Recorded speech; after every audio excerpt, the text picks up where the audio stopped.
এটা কোনোভাবে উচিত না এই কাজগুলো করা, এগুলো থেকে আপনারা একটু বিরত থাকবেন। আসসালামু আলাইকুম, চলে আসলাম একটি অভিযোগ সমাধান করতে। তো এখানে অভিযোগটা মূলত একটি শিল্প ট্রান্সফরমারের ফিউজ পোড়া। আমি যে জায়গাটাতে আছি এই জায়গাটাতে আসতে হয়েছে আমার 3 কিলোমিটার মোটরসাইকেল চালায় একেবারে মাটির একটা রাস্তা দিয়ে। তো আকাশের অবস্থা খুব বেশি ভালো না, যদি কোনোভাবে বৃষ্টি শুরু হয় তাহলে মোটামুটি নিশ্চিত আমাকে এখান থেকে গাড়ি নিয়ে যাইতে গেলে হেলিকপ্টারে যাওয়া লাগবে, এছাড়া কোনো সুযোগ নেই, হেলিকপ্টারেরও ব্যবস্থা নাই। তার মানে আমাকে গাড়িটা এখানে রেখে চলে যাওয়া লাগবে, অথবা গাড়িটা ঠেলাই ঠেলাই নিয়ে যাওয়া লাগবে। যেহেতু রেখে যাওয়া সম্ভব না সেহেতু আমাকে অবশ্যই ঠেলাই ঠেলাই নিতে হবে। একটা জিনিস আপনাদের দেখাই, এই যে দেখতেছেন তারটা, এটা মূলত একটি সাইড লাইন। তো এই যে সাইড লাইনগুলো এটা আসলে খুবই অনিরাপদ। এই বিলের মধ্যে ঘের চালানোর জন্য সাইড লাইনগুলো গ্রাহক পর্যায় থেকে নিয়ে থাকে। তো এই জাতীয় সাইড লাইন যারা ব্যবহার করেন তারা একটু সচেতন থাকবেন।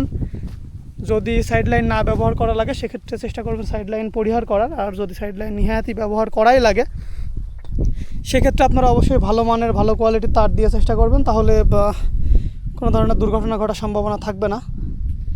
তো আমার যে সিনিয়র বড় ভাই সে অলরেডি এখানে চলে আসছিল। তো এখানে যে অভিযোগটা যেটা হয়েছে সেটা হচ্ছে আপনাদের একটু দেখাই। এই যে উপরে যে ট্রান্সফরমারটা দেখতে পাচ্ছেন এটার যে ফিউজটা এটা একটি নেকেড ফিউজ। তো নেকেড ফিউজ হওয়ার কারণে এটার যে ফিউজের যে গলাটা সেই গলাটা পুড়ে গেছে। ফিউজের গলা পোড়ার কারণে মূলত এই অভিযোগটা আসছে। তো গলাটা যদি এখানে না থাকতো, অর্থাৎ এখানে যদি ব্যারেল দেওয়া থাকতো, ব্যারেল দেওয়া থাকলে এক্ষেত্রে এখানে গলা পুড়তো না, এই অভিযোগটাও আসতো না, আমাকে 3 কিলোমিটার পথ এভাবে অফ রোড দিয়ে চালায় আসা লাগতো না। তো এই জাতীয় সমস্যাগুলো ফেস করতে হচ্ছে আমাদের রেগুলার এই ব্যারেল সংকটের কারণে। তো ব্যারেলের যদি সংকট না থাকতো সেক্ষেত্রে আমরা অভিযোগগুলো কম আসতো, আমরা এই টাইমটা অন্য জায়গায় কাজে লাগাইতে পারতাম। আসলে সিস্টেমে ভালো মানের মালামাল যত বেশি থাকবে এবং ভালো জিনিস যত বেশি থাকবে আমাদের কাজের কোয়ালিটি তত বাড়বে, গ্রাহক ভালো বিদ্যুৎ পাবে। আমরা সবসময় চাই গ্রাহককে ভালো মানের বিদ্যুৎ দিতে এবং চাই গ্রাহক পর্যায় থেকে যাতে অভিযোগের সংখ্যাগুলো কম আসে। তো এখানে আমি এখন এই যে ফিউজ যেটা সেটা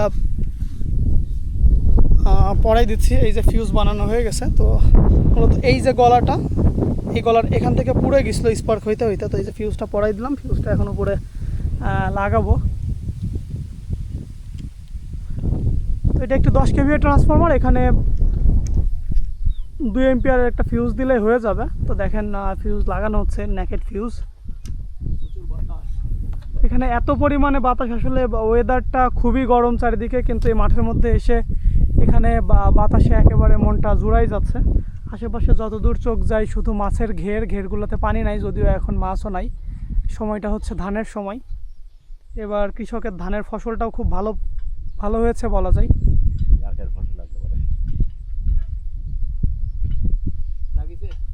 না লাগে নাই। আসলে নেকেড ফিউজ লাগানোটাও একটু কষ্টের ব্যাপার, খুব একটা সহজে হয় না নেকেড ফিউজ লাগানো। ওদিকে বাতাসের তীব্রতা অনেক বেশি, যার কারণে ফিউজটাও ধরানো যাচ্ছে না। আরেকটু নিচু ঢুকে নাই।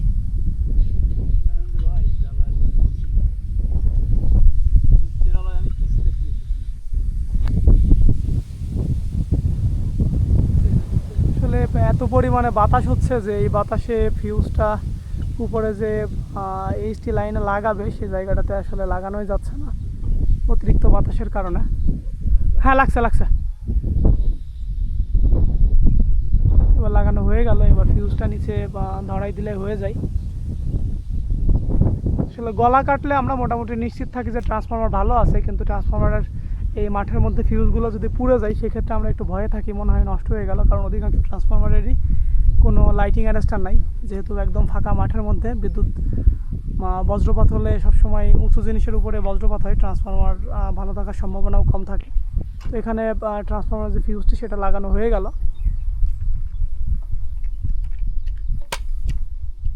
তো চারপাশের পরিবেশটা একটু দেখানোর চেষ্টা করি। দেখেন চারিদিকে যতদূর চোখ যাবে প্রত্যেকটা জায়গাতে শুধু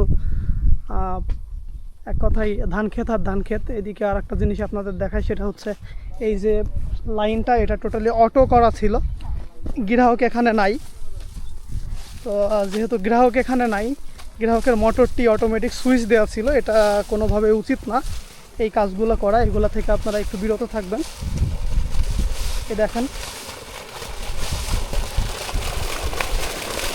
গ্রাহক পূর্ব থেকেই তার মোটরটি চালু করে রেখে গিয়েছিল।